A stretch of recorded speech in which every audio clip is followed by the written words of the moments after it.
So we took a little field trip out to see Elaine of Old Homestead Alpacas / Golson Gardens. And she's gonna show us today a little quick dip of color. So this is a bear skein. Those are 100% Surrey? Some of these are 50-50. Okay. Yeah. And what are you putting it into?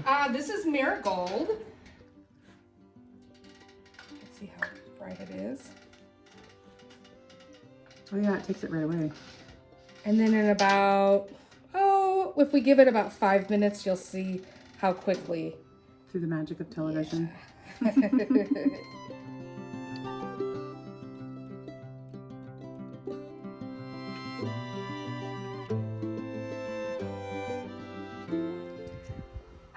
This is pretty much the tail end of the season. I've already harvested almost everything that I was going to harvest. So Okay. this first box is, the front is Dyer's Chamomile. Smells beautiful, as you would expect for chamomile when you're doing a dye pot. And then on the other end is Coreopsis, which is what I get those beautiful copper colors from. This is going to seed. It's a perennial. Actually, this box is perennial, which is really nice. So you don't have to reseed anything. Don't have to reseed it. Okay. It'll come right back. I'll probably have to thin it if anything. And then I had, it's gone to seed now, Cosmos. So pretty. And then, yeah, there's one Cosmo right there. I get beautiful, beautiful, vibrant, like almost pastel-y orange from that. And then Marigold, which is what we're using right now. And that's what you did my yarn for my sweater for. Yes, yeah. yes. This is my absolute favorite. Yeah. And then this weird looking stuff back here is Weld. Oh, okay, that's the purples. No, Weld is yellow. It's Oh. almost like hunter, like Oh, that's right, the neon. bright yellow. That's right. Yep. And Logwood is purple. Yep. Okay. So this, you use it when it goes to seed, basically. This is quite a lot. This is probably 20 or 30 plants worth. The bees absolutely love it. And very little goes a long way, and it gives me literally the neon, like hunter yellow, see you in the woods kind of yellow. But it's very kind of quizzical looking, almost Dr. Seuss-esque. How it grows, but the bees absolutely love it. It's kind of fallen all over the place, but it still works just as well. Yeah. And then this bed, it had some Hopi sunflowers in it that I've already harvested, but this other section is madder root. So I sowed this year. My shadow. And I won't be able to really harvest this for another 3 years. Oh, geez. Yep. So it's the root of the plant. It's a catchweed, so it actually catches you. Very Like it's pokey? well, it catches onto your clothes real easy. See? Oh, yeah. So it's the root. There's probably not going to be a lot of it yet, but I will show you. Find some.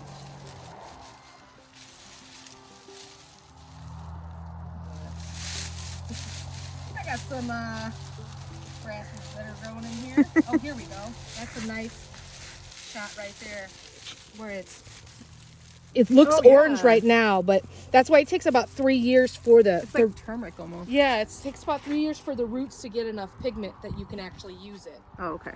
Sorry. I know I got all kinds of turning heads right here.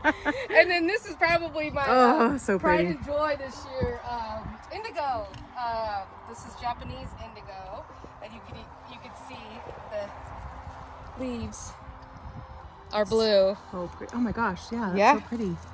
Yeah, so this is probably only 30 plants in here, and Wow. I've cut on it significantly 3 times already. So I'm pretty happy with what I got out of this year. My first time really getting good germination, and then actually pulling out the pigment in a dye bath. So I did pretty Yeah, good. because the blues this year are so good. The blues and then the greens. I did Yeah. everything with Weld because it was such a clear yellow Yeah, that with the blue gave me a nice grass green. awesome. Yeah. So I moved the dye garden out here this year. It was with the cut flowers, but wanted it co-located with the dye studio so it'd be easier for me to use. Oh, yeah. And it has been, because I've been able to all season I've been plucking those flowers, and then I have a freezer in the dye house where I just stash them.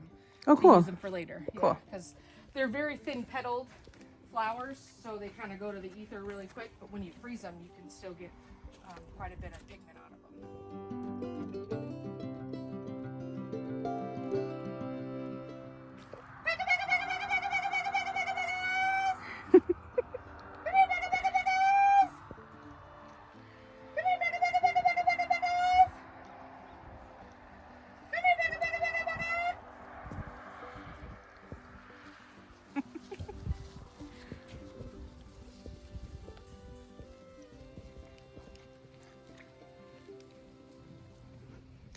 They're like, so what you got for us? Aw. And this is the boys? These are the boys, except for Ralph. He's still with Mom. Oh, yeah.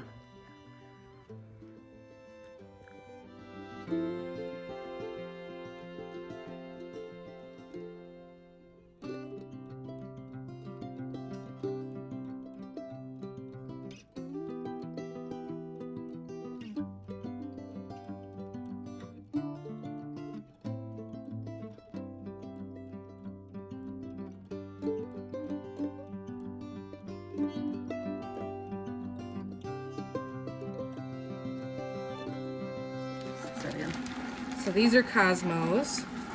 And the reason I freeze them is they're very papery leaves, petals. And so like I've dried them before and they just shrivel up so bad and they shatter. So freezing them, actually all these varieties, that's why I freeze them. So Cosmos gives me a beautiful pastel like orange. And then Dyer's chamomile. Oh, that's so pretty. Little tiny flowers, and they really open up when you get them in the bath. They smell really good. Yeah. And then I wish you guys could smell everything. Also, FYI, when you guys eat your yarn, it smells like flowers, and that's not a fake scent.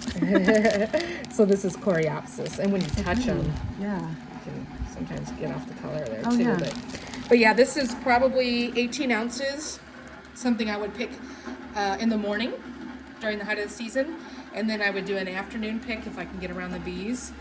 So I'd get 2 bags literally a day. Oh my gosh.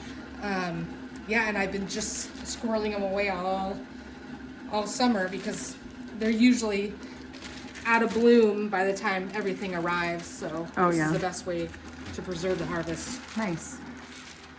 So you said something about used to have your dye garden with your cut flower garden. So in addition to Old Homestead Alpacas, you also have Golson Gardens. Yep, on the other side of the farm, it's a cut flower garden, and I started that because, bringing a single fiber harvest to market takes about 2 years.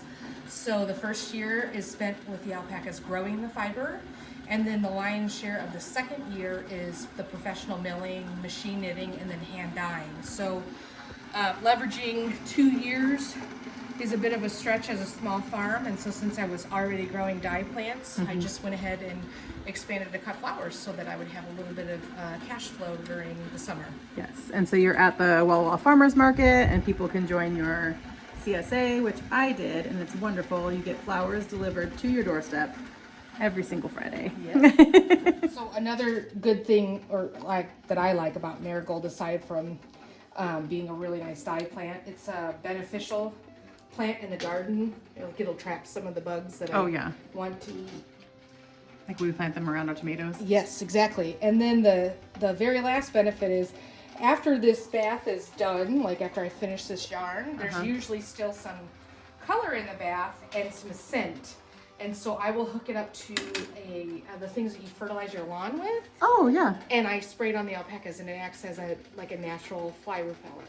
Oh, that's amazing. It's the scent. It That's doesn't so last. cool. It doesn't last forever, but it's nice, and they enjoy the showers anyway. And really so, pretty. yeah, everything gets used. Yes. Yeah. So tell us a little bit about your garments, because it's more than just yarn.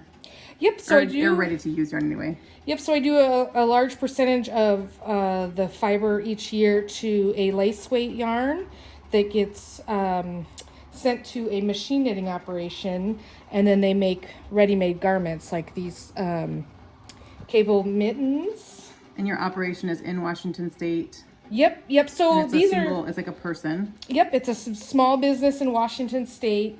And actually the entire garment is 100% American made, raised on my farm, on my grass, using feed from the neighbor, winter hay, and then it's milled in New Era Fiber in Tennessee, and then it's knit here in Washington.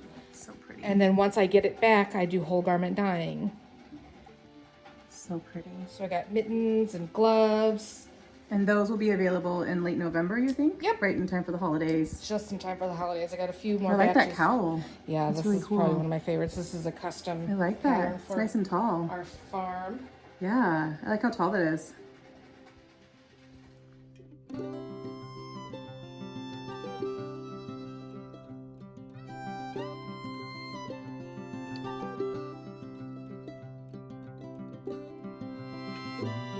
So this is Coreopsis. I can actually pull some out of the freezer if you want. It's really pretty. And these mittens were a light fawn color, and I just overdyed them with the same thing with Coreopsis. that. Oh, that's It's like beautiful. very copper. This is like a guy's size.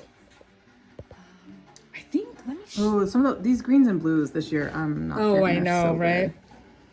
Look at those, you guys. Very excited about that. The reds, this is my homegrown matter. Like, this is another point of pride for me. And that's actually what it is right there when it begins. Oh, awesome. Yep, that was sown in 2014 and harvested in probably 17. Oh, that's awesome. And so I've just been slowly working my way through it and getting these beautiful, beautiful reds out of it. And I also get the pinks from it too, because this is the exhaust bath. Oh, yeah. Those are bright green too. That's the color I have, the madder. Oh yeah. Yep. The kind of corally. I have a hat and fingerless gloves That's that Charlie stole.